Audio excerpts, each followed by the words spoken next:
Fala galera, tudo bem? Meu nome é Felipe Agui, eu sou gerente de marketing e comunicação aqui da Volvo e hoje num papo super legal para falar um pouco sobre tecnologia, sustentabilidade e até mesmo o carro do futuro. Estou aqui com o Bruno Nardon. Bruno, se quiser se apresentar para a galera antes da gente começar. Lógico, fala pessoal, meu nome é Bruno Nardon, sou empreendedor aí serial.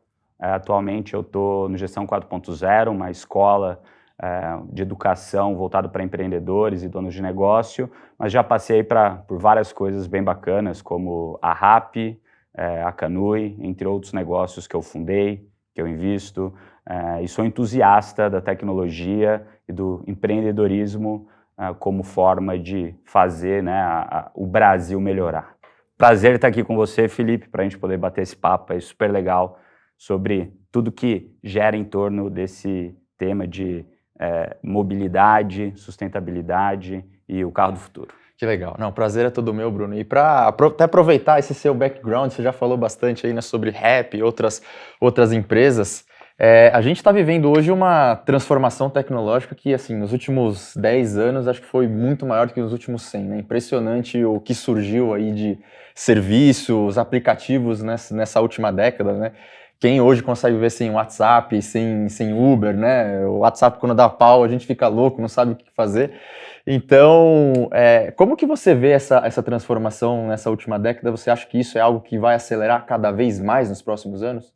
Então, tem uma antiga lei que chama Lei de Ohm, né, que Ohm era um cara que ajudou a desenvolver circuitos, né, e ele falava que num chip, a cada 1 ano e meio, você dobra o poder de processamento dele com o mesmo custo para criar esse chip. E quando você coloca isso ao longo do tempo, você tem um crescimento exponencial das coisas, né, e isso é válido para tudo que a gente pensa em tecnologia. Que nem você falou, nos últimos 10 anos aconteceram coisas que não aconteceram nos últimos 100. Mas se você para pensar, 10 anos atrás, a gente estava em 2011. Quantas coisas tinham acontecido de 2000 até 2011 Exato. que não tinham acontecido nos últimos 100? Então, eu acredito que a gente vive numa era exponencial. E a nossa cabeça como ser humano, a gente não está preparado para entender como é esse crescimento. A gente está preparado para entender um crescimento linear. Putz, as coisas saem daqui do ponto A, vão aqui até o ponto B. A gente não consegue compreender como as coisas furam e crescem muito mais rápido. Então, eu acredito sim, cara, que com o avanço da tecnologia, a própria tecnologia ajuda você a criar tecnologia mais rápido. E também, ao longo do tempo, o que acaba acontecendo é que a gente vai criando como se fosse a eletricidade da nossa casa, que é uma infraestrutura. Em cima dessa eletricidade que a gente tem na nossa casa, a gente consegue plugar a TV, a cafeteira, a máquina de lavar. Então, a tecnologia também tem um pouco disso, né? Você cria a infraestrutura e depois vão vindo as funcionalidades que vão criando em cima. Por exemplo, o próprio celular e smartphone. Quando a Apple lançou o iPhone lá em 2007... Putz, você tinha 2, 3, 4 aplicativos, tinha até um aplicativo que era um aplicativo de diamante. Não servia para nada, tinha um diamante né, nele e você ficava olhando o diamante. Que bonito, não servia para nada. Mas, cara, de 2007, quando foi criada uma plataforma. E essa plataforma, na época, você não tinha internet barata, né? Os planos de celular eram caros, a internet não era rápida. E tudo aconteceu muito rápido. Veio 3G, veio 4G, veio 5G.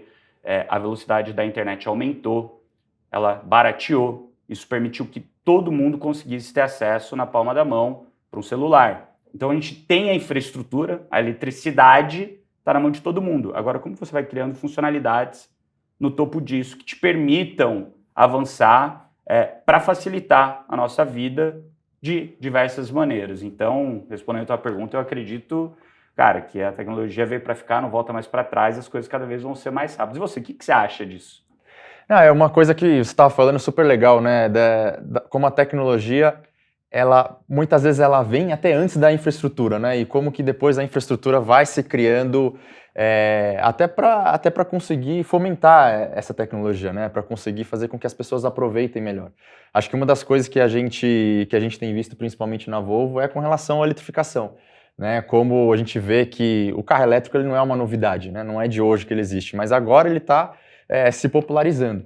Por quê? Acho que a indústria entendeu que esse é o caminho, está todo mundo indo para isso e a gente vê que tem um crescimento da infraestrutura acoplado a isso também. Né? A infraestrutura está vindo para propiciar que o carro elétrico seja a tecnologia dominante para o futuro, né? Então é super interessante ver como uma tecnologia ela vem para despontar, para chamar a atenção. Tem pessoas que desde o início já, né, os chamados early adopters, já desde o começo, né, usam essa tecnologia, mas depois a infraestrutura vem para ajudar até popularizar mais cada tecnologia, né? A tecnologia está avançando, as baterias estão diminuindo, estão conseguindo armazenar mais, estão conseguindo também se carregarem mais rápido, e isso permite coisas que antes a gente não imaginava, né? Exato. Porque muita gente tem essa questão de, pô, mas eu vou ter um carro híbrido, elétrico, puramente elétrico, mas quanto que é a autonomia disso? Pô, mas e se eu quiser viajar de São Paulo até o Rio de Janeiro, eu consigo? E hoje você consegue. Sim. E cada vez mais vai conseguir ir ainda mais longe, né? E carregar mais rápido. Então, são conceitos que, no fim do dia, a infraestrutura ela também anda junto com a tecnologia, porque a tecnologia vem, e daí você começa, como tudo na vida, né?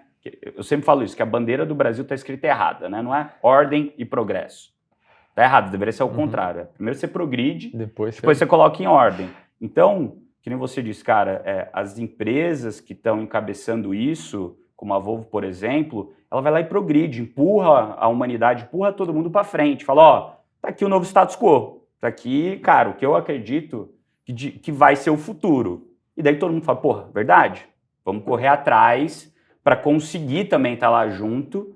E daí a infraestrutura, que nem você disse, vem ajudando. E na hora que a infraestrutura está pronta, todo mundo já avançou mais um passo. Você lançou mais um passo. A tecnologia é assim, né, cara? É um negócio Você vai alcançando potencial e aí você vai desenvolvendo a tecnologia para ela cada vez seguindo, ir mais longe. Ir mais longe. Exato. E até analisando dentro desse contexto, assim, existe um mar de oportunidades que surge, né, com o desenvolvimento tecnológico e tal.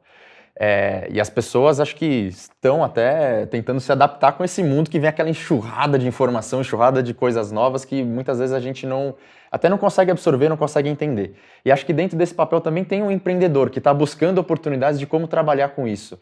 O que você daria de dica? O que você acha que o empreendedor deveria fazer para conseguir falar, olha, vamos com calma, acho que a tecnologia está indo para esse caminho, isso aqui que eu devo apostar, essa é uma boa oportunidade, essa não é. O que você tem visto aí dentro desse cenário dos empreendedores?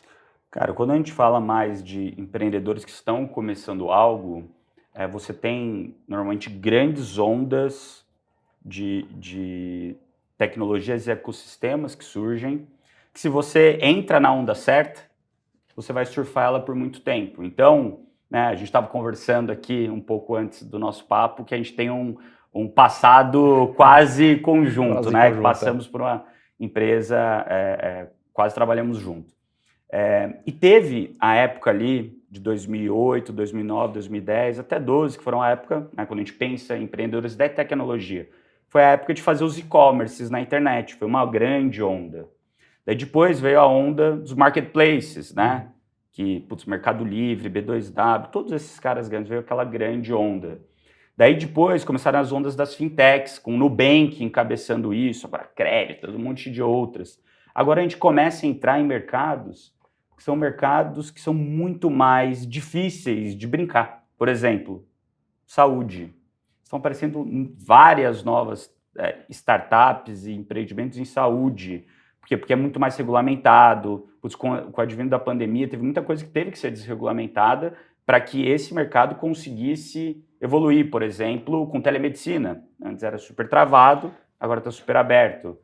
Agora também toda a parte de real estate, parte imobiliária, né? Compra e venda de apartamentos, de casa, reforma, etc. Tudo esse mundo que tem aqui também está grande. Então, a dica que talvez eu dê para os empreendedores, quando eles pensam em tecnologia, em empreender, é olhar, cara, o que vai ser talvez, o que são os grandes mercados que tem hoje, onde estão os maiores problemas e como estão sendo essas ondas de investimento nesses mercados para você, cara, entrar na onda certa e conseguir surfar ela bastante. Legal, eu acho que você trouxe um ponto de que agora a tecnologia, enfim, essas startups estão indo para até caminhos um pouco mais difíceis, né? Setores um pouco mais difíceis. E eu acho que isso tem tudo a ver também com a própria geração de consumidores que está aí, né? É uma geração de consumidores que ela se acostumou já a ter a tecnologia nas suas vidas e, de uma certa forma, não quer uma revolução no serviço, não quer mais aquele serviço engessado, aquele negócio que demora. Hoje tudo precisa ser muito rápido, num clique. Então, acho que essa é uma das principais oportunidades nos outros setores que não são tão tecnológicos hoje, que dá para se explorar, né? As pessoas estão buscando esse tipo de conceito, de serviço rápido e fácil em todos os setores, né? Exato. Assim, como você mesmo disse, né? O futuro do consumo são as pessoas que hoje têm 20 anos, 18 anos, 15 anos. Daqui 10 anos eles vão estar no auge, talvez, da carreira deles, do tanto de dinheiro que eles vão conseguir fazer, e esse vai ser o grande novo público, né? E essas pessoas que têm hoje 20 anos, elas nasceram, cara, no mundo mobile da internet, nasceram no mundo da tecnologia, são nativos a isso. Então, quando você percebe essa evolução, cada vez mais, né, as pessoas, quando se acostumam a algo, é muito difícil delas darem o passo para baixo nesse algo que elas se acostumaram. Então, quando você se acostuma na sua casa a receber uma comida em 15 minutos que você pediu pelo celular, você quer que tudo seja tão rápido quanto essa experiência. Quando você está acostumado no Instagram, no Facebook, no TikTok, seja lá qual mídia, seja no próprio WhatsApp, a mandar mensagem tela rápido de volta, né? Você espera que as coisas sejam mais fáceis, mais simples, com menos fricção. E quando você pensa nessa oportunidade como um todo, você tem desses novos consumidores, né? As empresas vão ter que se adaptar a isso. As empresas vão ter que correr para isso. O que essa geração nova valoriza, né? O que eles têm como valores, o que eles querem. Porque no fim do dia vão ser eles que vão ser os consumidores do futuro. Já são no presente, mas vão ser cada vez mais no futuro. E daí eu até te pergunto, como que você vê, né, essa geração nova, o que eles valorizam? O que você vê de valor dessa nova geração, assim, que talvez, né, com essas mudanças rápidas que a gente tem na tecnologia, com toda essa mudança cultural, o que você acha que eles têm de valores novos que as empresas talvez tenham que se atentar? Eu acho que a quantidade de informação que você tem hoje ela é muito maior, né? E você consegue rápido acesso a isso. É engraçado ver como, acho que as gerações mais novas, elas começam a se questionar e questionar padrões muito mais rápidos, né? Questionar até os próprios propósitos de vida, né? Acho que antes, ver as gerações anteriores, pais e avós, como todo mundo queria, fazer aquela faculdade ou entrar naquele trabalho e ficar ali o resto da vida e ter uma vida bem-sucedida. E hoje o mundo está totalmente mais dinâmico, né? As pessoas até questionam os seus próprios propósitos. Quantas pessoas eu não conheço, você mesmo deve conhecer, que, tinha uma carreira super bem-sucedida e aí chegou um momento da vida e falou, cara, eu não quero mais isso, não é mais isso que eu quero para a vida. Agora eu quero ter família, ou agora eu quero viajar, agora eu quero morar no motorhome, que seja. Então, é engraçado ver como acho que a tecnologia também ajudou as pessoas a entenderem que tem um mundo muito maior do que aquela caixinha, né? E até questionar os seus próprios padrões, os padrões da sociedade, e questionar também as empresas, né? Tem um irmão mais novo, eu já sou novo, mas eu tenho um irmão mais novo que eu, que a forma como ele consome é completamente diferente, né? É engraçado ver como até começa a questionar, mas você trabalha na Volvo, o seu carro ele é elétrico, né? Então quer dizer que ele não polui. Sim, não polui. Isso é legal, esse é um carro que eu gostaria de ter. E é um cara também que demorou um tempo para tirar a sua carteira de habilitação, que para mim era uma loucura. Quando eu fiz 18 anos, foi a primeira coisa que eu fui fazer. Então, é engraçado você ver que, de fato, a geração está mudando. E eles estão questionando cada vez mais os seus propósitos de vida e o propósito das empresas, né? E acho que isso elas têm que fazer, as empresas têm que entender que não é mais só colocar um produto que seja bom. Você tem que ter um valor por trás, né? Acho que esse para mim, é o que eu tenho observado que é a principal mudança dessa nova geração. De fato, a gente até se pergunta, né? Porque a gente é novo ainda, né? Mas a gente fala, caramba, tem uma geração tão diferente da gente. Imagina os nossos pais quando olham pra gente, né? Exato. Quanto de mudança teve.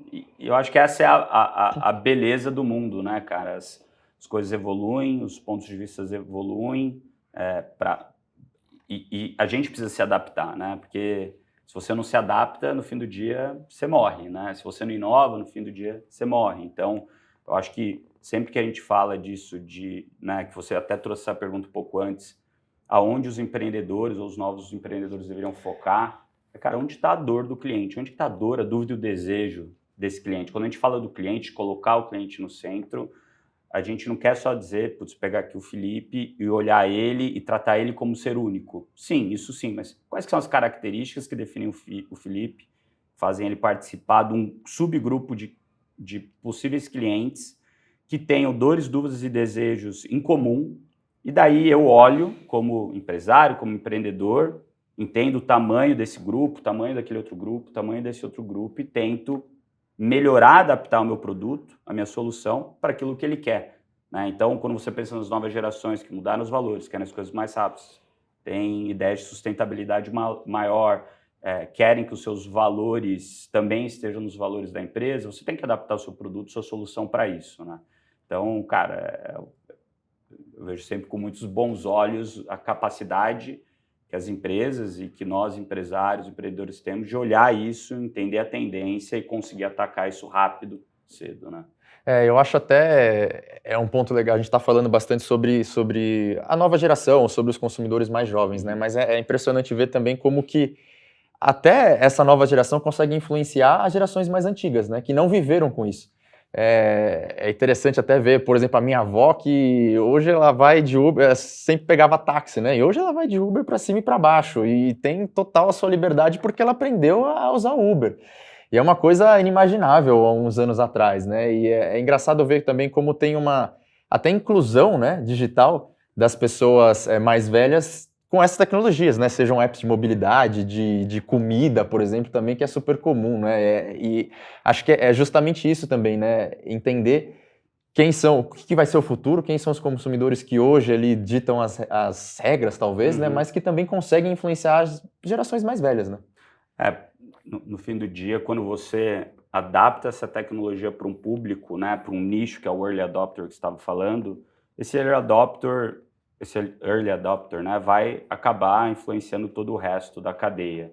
E isso que você trouxe de inclusão, cara, é um negócio muito legal, né? Lá na Rappi, muitos filhos agradeciam a gente, porque os avós e os pais que tinham pouca mobilidade ou que ficavam em casa e moravam sozinhos ainda, tinham muito trabalho para ir no supermercado, ir no restaurante. Eles ensinaram os pais como usar a Rappi para pedir o supermercado, fazer tudo, e tudo chegava na porta deles, era muito mais simples, muito mais fácil eles usarem, né? E até a tecnologia hoje, quando você fala em termos de celular, tem celulares que são adaptados para pessoas que enxergam menos ou que têm mais dificuldade de mexer, muito mais simples, com ícones grandes, né? Então, no fim do dia, o produto, a solução, ela vai se encaixando nesses subgrupos menores, que no fim do dia não é o early adopter, é o late adopter, mas que faz muito sentido. E isso, cara, vale para tudo, porque quando você pensa, né, eu tenho um carro da Volvo, né, o XC60 híbrido também, cara, maravilhoso, adoro ele. E lá no meu condomínio, que eu mudei de apartamento, no meu outro eu tinha o charger lá na parede, né? E daí quando eu mudei pro apartamento novo, que são 3 torres, né, muito maior o espaço, 5 subsolos de estacionamento. Primeira coisa que eu pedi lá pro síndico foi, cara, eu quero instalar meu charger aqui para carregar durante a noite, né? Porque, putz, eu saio durante o dia, para o carro, plugo ali e ficar carregando durante a noite, no outro dia de manhã tiro. E daí começam os problemas de infraestrutura, que falou, não, a gente não pode permitir isso. Deu, como não? Como não pode permitir? Agora é lei, né? Em São Paulo, pelo menos, eu não sei se são no Brasil inteiro, você precisa ter uma infraestrutura de carregamento dentro de casa, né? E daí eu falei, cara, olha só, eu vou contar quantos híbridos e quantos elétricos tem aqui. E deixa eu explicar um negócio. Em 2010, ninguém tinha celular, smartphone. E hoje, em 2020, todo mundo tem e não vive sem. Não adianta, você não vai voltar para trás. E daí eu fui contar lá, tinham acho que uns 15 híbridos lá no condomínio, 10 eu acho que eram da Volvo, né? Que bom. Fiquei... Também fico feliz. Fiquei muito feliz. E daí eu juntei, mandei mensagem lá para o resto da turma para a gente ver como a gente poderia fazer isso. E daí no fim do dia eles instalaram chargers para todo mundo do condomínio. Daí agora a ideia deles é no ano que vem fazer uma parte com todas as vagas, com recarregador, assim, é super legal, né? Mas é algo novo que as pessoas não estão, né, percebendo. E daí começou a virar discussão na academia do prédio. à noite, quando tipo, os filhos estão juntos brincando, tipo, e aí, o que vai ser? Como vai ser nos WhatsApps dos grupos, né, que a gente tem lá? E você vê que é bem isso que você falou, né? Putz, o público-alvo, talvez o early adopter, que gosta de tecnologia, pensa em sustentabilidade, vai lá e faz, e ele começa a questionar o entorno de por que nunca foi feito assim? Por que a gente não está se preparando para que isso aconteça? Logicamente que não é na velocidade que a gente quer, Claro, né? claro. Mas as coisas começam a acontecer e daí você começa a ver pessoas que nem discutiam antes sobre ter um híbrido, me mandando mensagem no grupo do prédio. Cara, como é que é? Qual que é a diferença? O que muda? Por que é bom? Por que é pior? Cara, e dá para ir longe? Não dá? E assim, para mim é fantástico isso e é exatamente o que você está falando, né? O early adopter ajudando e evangelizando outras pessoas que em algum momento são público-alvo daquela tecnologia, só não entende hoje, assim como era o celular, que eu precisei explicar para minha mãe, para minha avó, né? E hoje, às vezes, eu vou lá, converso com a minha tia, né? Meus avós já faleceram, mas minha tia, que é quase uma tia-avó, e, cara, à noite dá até raiva, né? De vez em quando a gente janta junto, ela tá lá no celular, né? Mexendo, né? Não olha, não presta atenção. Tia, para, tia. Ela, não. Daí ela tá se mexendo pro lado, né? Eu falo, será que ela tá no Tinder? Mas eu vou lá ver, não tá, não. Só tá mexendo no WhatsApp. Só tá mesmo, mexendo. Né? Não, é engraçado, às vezes você vê as pessoas assim, da própria família, né? Uma tia ensinando a outra como mexe no Facebook. Esse que era um papel antes dos netos, dos sobrinhos, né? Agora são a tia ensinando como é que mexe. Então é um negócio super interessante. E o que você falou é verdade, né? Acho que quem é bem o early adopter dessa tecnologia meio que causa essa revolução, né? Que aí as coisas vêm em conjunto, né? Acho que principalmente essa questão da infraestrutura. E eu acho que na verdade, nós na Volvo, nós sempre discute isso, né? Nós somos uma marca que estamos liderando, por exemplo, essa transformação da eletrificação. Então, é um papel fundamental da própria marca, né, como Volvo, como fomentar isso. Então, de alguma forma, ajudar para que essa tecnologia consiga ser cada vez mais dominante, esteja cada vez mais presente no mundo das pessoas, né? E eu acho que isso passa também por uma construção de infraestrutura. É o que a gente estava falando, né? Vem a tecnologia, mas a infraestrutura também é muito importante para popularizar. O ato de você carregar o carro é uma coisa completamente diferente, né? Você chega em casa e pluga seu carro, você não está acostumado com isso, então você tem que, aos poucos, ir pensando nisso. Então acho que é um papel também das marcas, e existe também uma oportunidade muito grande, inclusive para os empreendedores, a construir essa infraestrutura, essa infraestrutura, junto com essa mudança da indústria, né? Que está indo agora para o carro elétrico e para o carro híbrido. Né?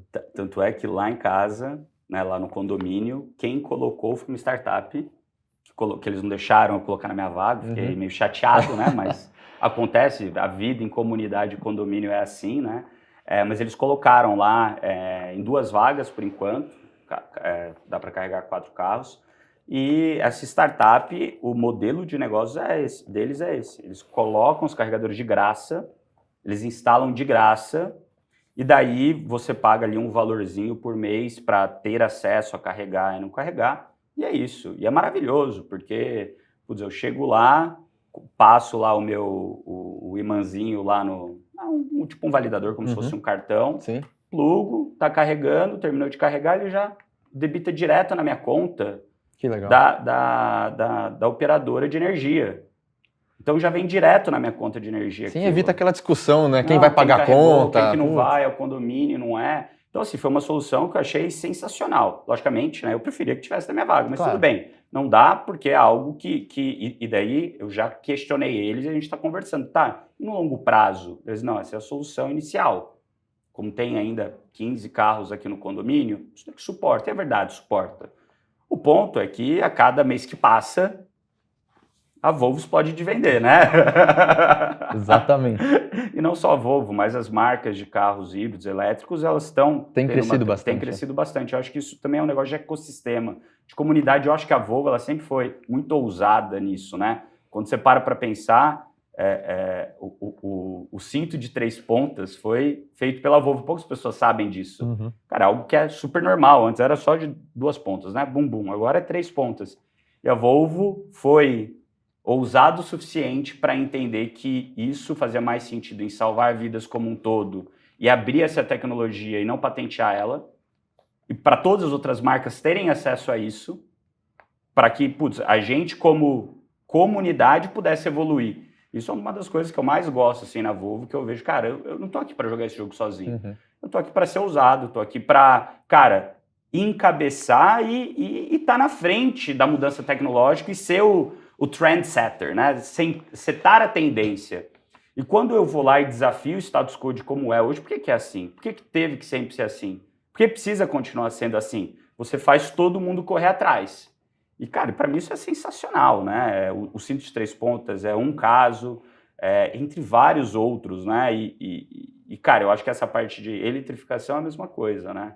Tá puxando ali à frente, ajudando a colocar os eletropostos em São Paulo inteiro. Então, eu tenho lá o aplicativo do Volvo On Call, que eu coloco ali onde tem outros pontos para carregar. Então, dependendo para onde eu estou indo para a reunião, eu sempre procuro um lugar, logicamente, se não, né, se não está cheio. Hoje eu carrego mais em casa. Sim. E agora eu quero instalar no escritório lá o carregador, que era o que eu tinha em casa. Né? Estou querendo colocar lá no escritório, deixar lá para todo mundo. Porque daí, putz, são os momentos que o carro está parado mesmo, já deixa plugado, carregando. Mas eu acho que assim, essa tendência, estar à frente e abrir isso para todo mundo ajudar, para a comunidade inteira ajudar. E quando eu falo comunidade, são as outras empresas que estão fazendo isso. Claro. Eu acho que isso é sensacional. Como que a Volvo hoje está se movimentando nesse sentido, cara? Hoje, eu sou suspeito para falar, né? Mas igual você disse, né? A questão da Volvo, ela contribui para tudo, né? Para a sociedade como um todo. Acho que quando a gente entendeu que esse era o caminho que a Volvo queria ir, que é o caminho da eletrificação, lá em 2017, quando a gente lançou o nosso XC90 híbrido, a gente falou, tem uma barreira clara aqui, tem uma dor clara do nosso consumidor, que é onde que eu vou carregar o carro. Né? Ainda era uma coisa muito nova, ainda é muito nova, mas naquela época, então, era mais ainda, né? E são 3, 4 anos atrás. E aí a gente tomou a decisão de, nós como Volvo, vamos investir na infraestrutura pública. Né? Vamos colocar carregadores. E aí, até o final do ano agora, a gente vai chegar à marca de 1.000 carregadores espalhados por todo o país. Acredito que você já deve ter visto algum shopping, supermercado. E de fato foi isso, assim, foi uma contribuição de que entendemos que esse é o caminho que a indústria vai, esse é o caminho que a Volvo como líder vai ajudar a criar essa infraestrutura. Até porque a gente vive num país que tem uma desigualdade enorme, né? Então a gente entende que não é um papel do governo, e sim um papel da iniciativa privada em fazer isso, porque o governo tem outras prioridades, como saúde, educação, saneamento básico. A gente vive num país que metade da população não tem saneamento básico, né? Então, em que mundo até a gente mesmo como cidadão iria querer que o governo investisse em eletropostos, né? Então, a gente como marca decidiu fazer esse investimento, que são mais de 1.000 aí que a gente vai chegar até o final do ano, e são em pontos públicos, sejam shoppings, academias, supermercados, pontos que qualquer um pode chegar lá e carregar o seu carro, inclusive veículos também de outras marcas, né? Legal. Que é um negócio super interessante, como que a gente consegue também que a infraestrutura seja disseminada com a padronização. Algo que é muito interessante dos carros é que você tem um plug, né, no carro.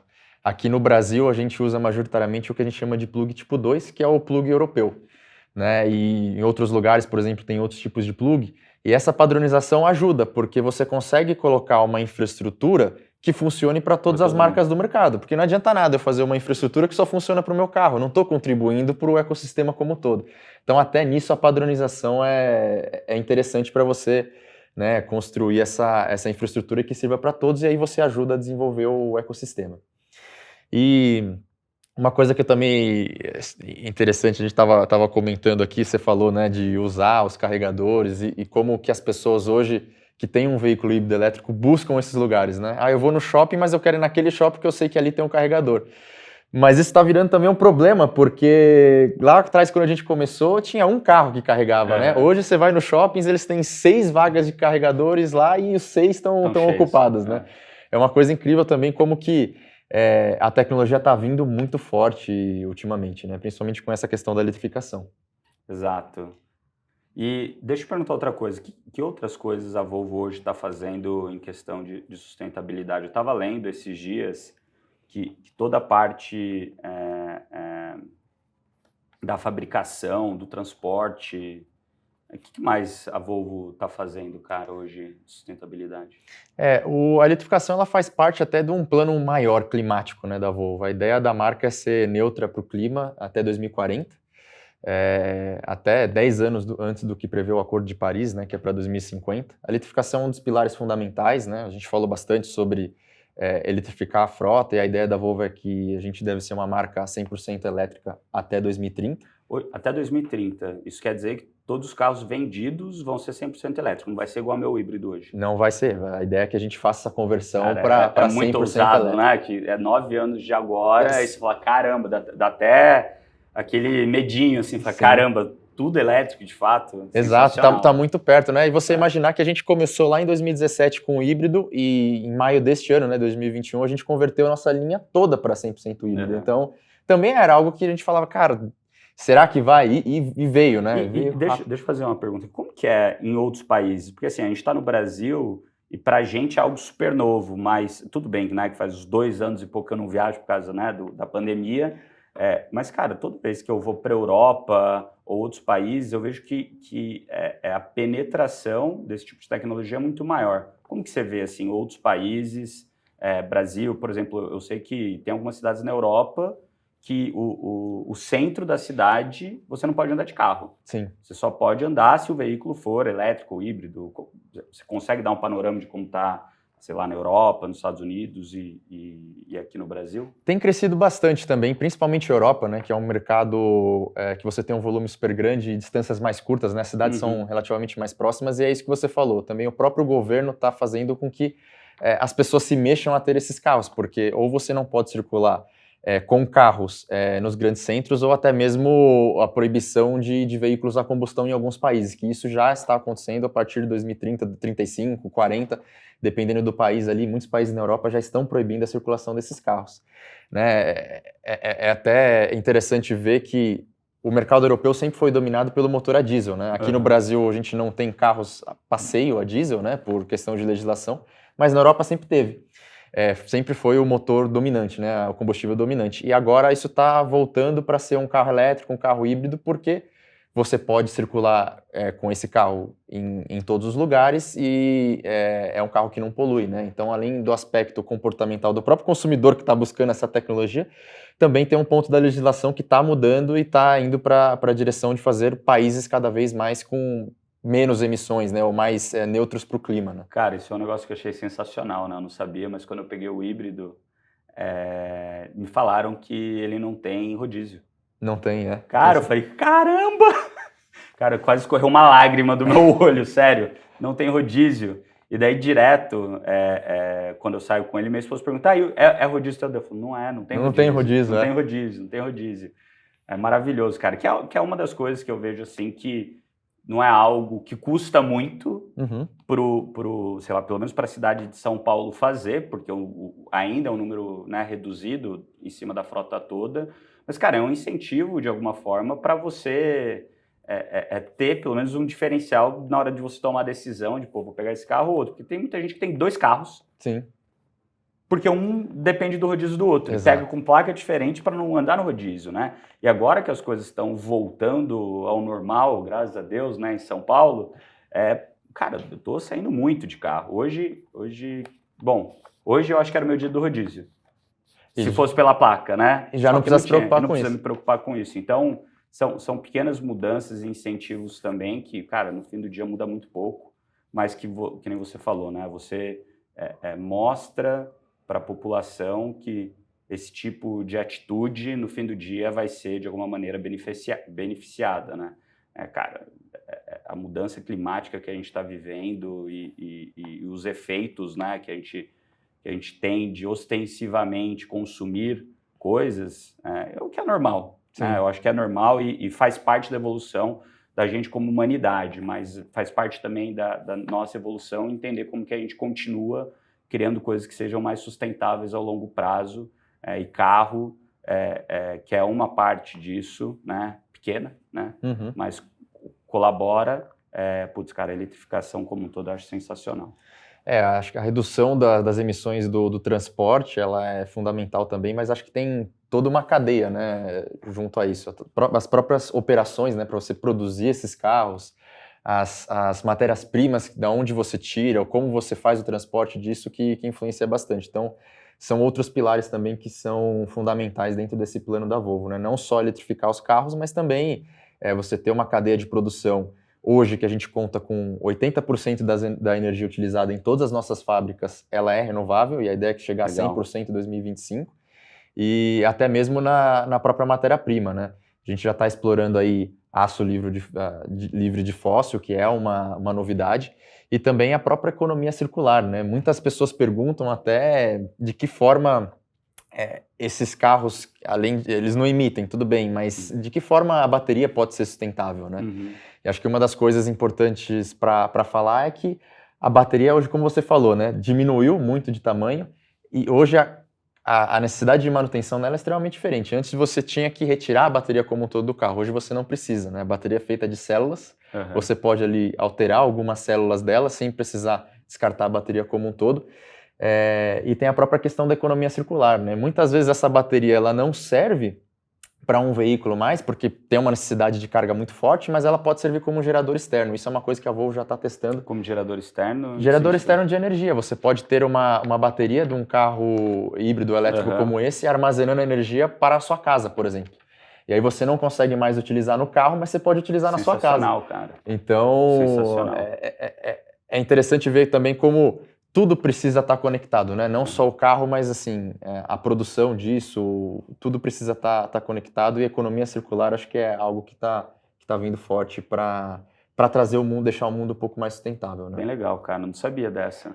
É totalmente diferente. E aí uma das coisas que eu queria te perguntar, o que você já ouviu falar de carro autônomo? O que te vem na sua cabeça quando fala de carro autônomo?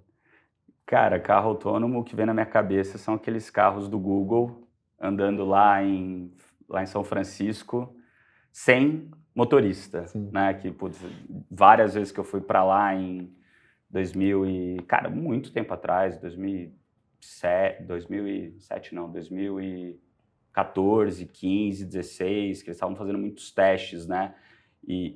Então, assim, quando você fala assim, essa é a primeira coisa que me vem, porque não tinha motorista. Sim. E daí, quando você transporta isso para hoje em dia, né, no carro autônomo, bom, pelo menos o meu, cara, é maravilhoso. Aqui em São Paulo, que tem um trânsito enorme, que você fica, assim, parado na marginal, eu ligo ali o Autodrive, como que é o nome? Pilot Assist. O Pilot Assist, isso. O assistente de direção, que basicamente ele controla a distância do carro para frente, então determina ali, quero ficar mais ou menos nessa distância aqui do carro da frente, e a velocidade que eu quero que ele fique no máximo, né? Então, 50 por hora, eu coloco ali 50 por hora e tô indo de boa, quase não me preocupo em brecar e acelerar, porque ele vai manter essa velocidade no máximo e vai manter a distância para o da frente. E daí, normalmente, quando eu tô em estrada também, eu aperto pro lado direito, fica uma direçãozinha verde lá no carro, e daí ele faz a curva automático para mim. Logicamente, eu não solto na direção, né? Que você tem que ter algum nível de atenção. Mas, cara, a primeira vez que eu usei o Pilot Assist, nossa, eu fiquei louco, cara. Que, é inimaginável que o carro seguir sozinho. E para mim, assim, a grande funcionalidade disso, no fim do dia, hoje, né? Antes eu pensava que ia ser muito mais para a estrada, mas hoje, para dentro da cidade, é maravilhoso você, não ter que trocar marcha. 2, você não precisar ficar tanto tempo atento, lógico que eu fico atento, mas no trânsito, que às vezes o carro breca. E hoje, né, eu estava vindo para cá, eu passei num buraco e ele deu uma jogadinha do carro para cima.